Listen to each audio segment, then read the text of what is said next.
Good morning and welcome back. It's the London Free Press podcast. Another amazing story to talk to you about. Things seem a little weird. We're at the 1 year mark of when work from home became a reality in my life. I had never heard that term before.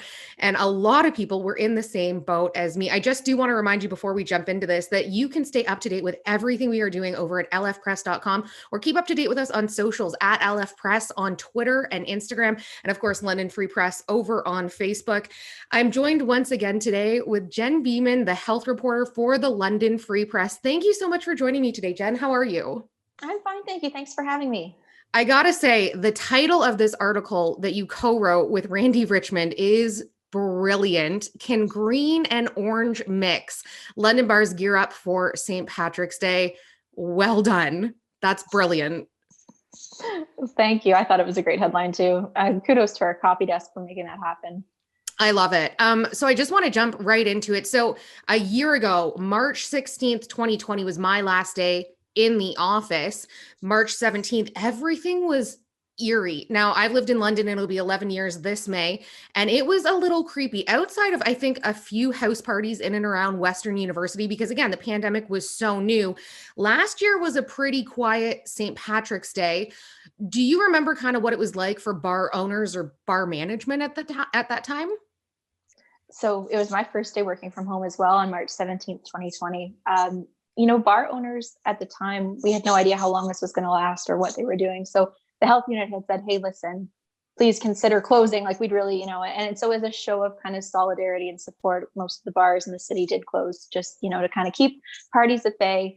It was very surreal and subdued at that time because all of us were really kind of just all of a sudden in this pandemic world after weeks and weeks of health officials saying, you know what, listen, it's okay. The threat to Canadians is low. We've got this. It's fine. And then all of a sudden rug pulled out from under you on about the 15th, 16th, where it was just boom, pandemic. So this year would be a little different, but certainly we're still living a pandemic life. Yeah, everything not fine. It was like tumbleweed blowing down Richmond Road last year. And I took a drive because you're so used to seeing students pour out into Richmond. And in years past, police have had to close down a stretch of Richmond because there's just too many pedestrians for the safety. Now this year is kind of interesting. Again, we're a year into the pandemic.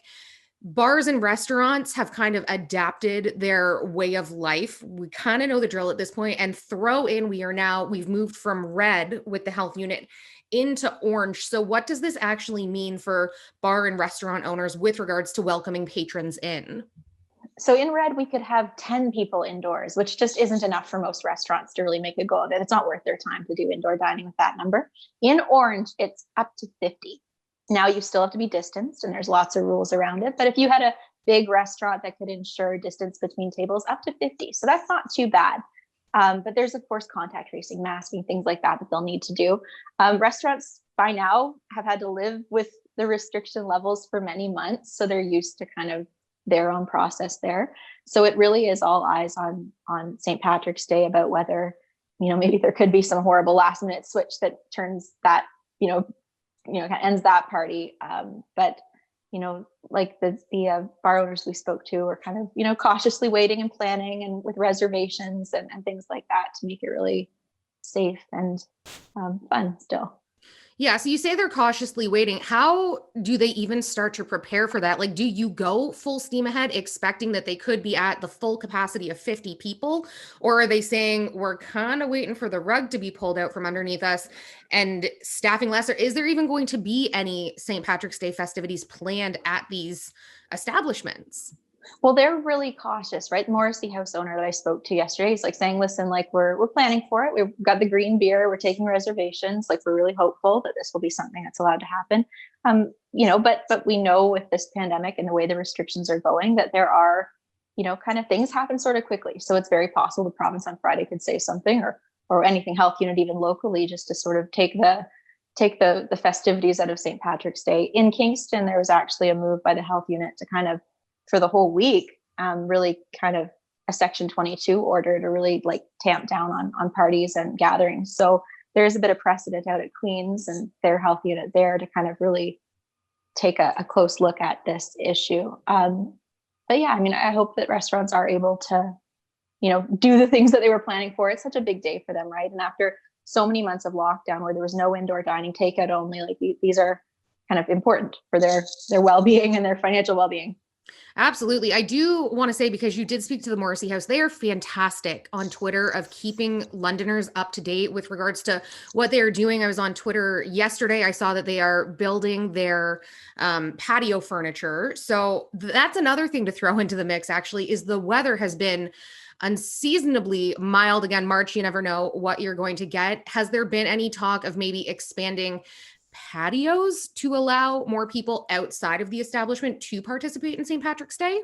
I'm really sure that the second the weather gets nice enough, restaurants are chomping at the bit to get patios open. Sometimes people are just more comfortable in patios, so that could attract other groups and things. No, patios are going to be really big this spring. They're the it thing, certainly. And there's, kind of different, rules there too as well that could help them increase their capacity a little bit. It's going to be interesting. I looked at the weather this week. We've got some really nice temperatures now.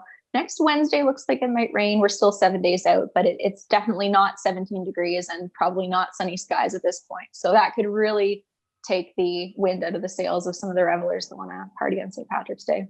For sure. This might be a bit of a silly question. I'm not sure. I think of St. Patrick's Day, and I was a student once in this city. I went out, I participated. You go out to a packed bar, you're decked out in green, you expect green beer, and of course, you expect music. Has there been any kind of discussion about what type of music? I don't know if live music is currently allowed at this point, or even just some kind of Irish St. Patty's Day music to get people in the mood. You're testing my knowledge on this, the provincial framework. The provincial framework.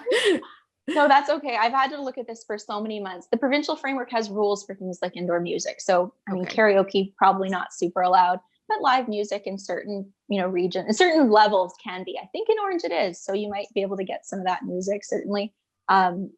There are certain restrictions that want music kind of at a lower level so that you don't have to yell at your person to make them hear you. So it's been kind of interesting, the music restrictions in bars, and that would definitely be maybe something that's different this year, depending on what bars and restaurants decide. And like you said, depending on what the weather is like next week, things could change on a dime. Maybe that could be a possibility on a patio. I've seen people out with plexiglass dividers in between them. So I guess that's something we're just going to have to wait and see. I do want to know, have you spoken to any students? Because again, fast forward 11 years of now being a resident, a Londoner versus being a student in the city, my St. Patrick's Day festivities look way different. Have you spoken to any students about what's going on? So I definitely spoke to the USC, the Western University Students' Council, and they're, like the whole time, they're telling students, like, listen, be smart, don't gather, just really stick with your household. There are lots of consequences for students, academic ones, if they really decide to throw a rager on Brockdale. So, the Western USC at this point is not expecting these kind of massive street filling parties that we've been used to in London over the last few years.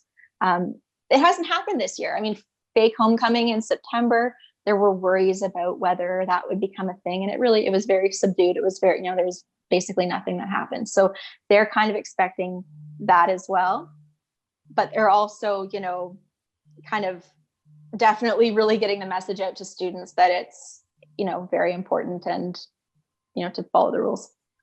Absolutely. I do want to take this opportunity to just give a shout out to both Western and Fanshawe students. I was so impressed with behavior last year and keeping things in check. And again, it was so new and fresh last year. So as a Londoner who pays taxes in this city, I would love to see kind of a repeat of that this year, just to keep everybody health and safety. The more we stay in, the sooner we can get back to real life. Vaccinations are ramping up. So students, if you are listening, really proud of your behavior last year. Would love to see a repeat of that again this year.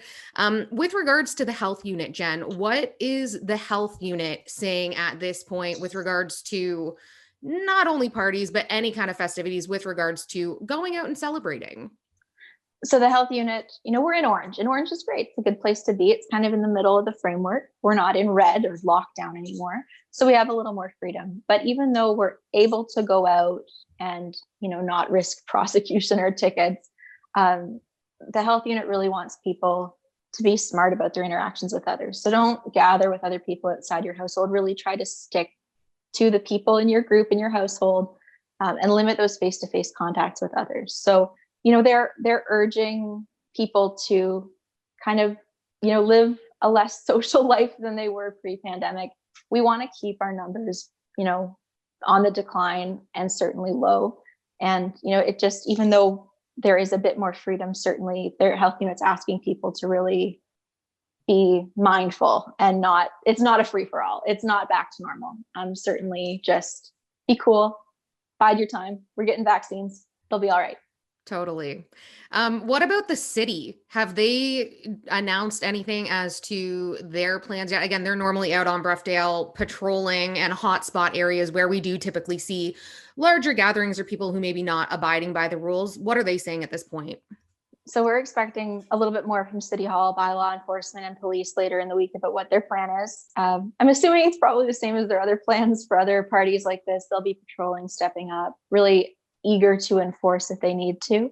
But I think we're all kind of operating under the assumption that what we've seen so far from Western Fanshawe students this school year will likely continue. They've been very, very good. We haven't had, massive parties or anything like that, or at least very few. So I'm expecting a little bit more from what their plan is and what they're going to be doing. But, it's a weekday as well. That can also take the sting out of kind of take the allure out of a massive street filling party on a weekday. Absolutely. And this might sound a little bizarre, but if you're a Londoner, you know exactly what I'm talking about. When the students are here, traffic, even getting around the city Monday through Friday, is way different than the summer. It's kind of like crickets. You can really tell that the students have left. Now, granted, I'm not going out as much as I used to pre-pandemic, but traffic still doesn't seem that bad. So student volume within the city still has to be kind of down due to online learning. Do you think that's kind of fair? Definitely, for sure. I mean, Western's courses, not all of them have an in-person component, so you could feasibly be fully online. And if you were, fully online, there's no reason to move here for that. So yeah, no, definitely we're not seeing this kind of campus community that we usually would this school year. It's been very different for everyone on campus, off campus. Perfect. Well, I'm excited. I hope that people who do want to celebrate St. Patrick's Day with the traditional green beer get the chance to do so safely. We're going to keep an eye on what's happening. We'll keep an eye, of course, on what you are doing to make sure that we have the most up-to-date information. Again, people listening, you can find it on Twitter at LF Press, Instagram at LF Press, Facebook, London Free Press, and of course, lfpress.com. Thank you so much for the time, Jen. I really appreciate it. And stay safe if you have plans to celebrate. All right. Yes. Well, I don't really. I'll probably stay home, but thanks so much. But you can celebrate at home with green beer. I mean, that's a lot of people are going to be doing that. It's okay. It's very true. Yes. Yes. Yeah. Thank you. Just a reminder that, of course, this podcast on Stitcher, Spotify, Apple Podcasts, Google Podcasts, anywhere you get podcasts, we are currently streaming, of course, on YouTube and, of course, over on lfpress.com. We will be back again next Thursday with another podcast, taking another deep dive into one of the biggest stories in the city. Don't know what that's going to be. Could be post St. Patrick's Day follow-up. We're not sure yet. Thank you so much for joining us. And until next time, stay well.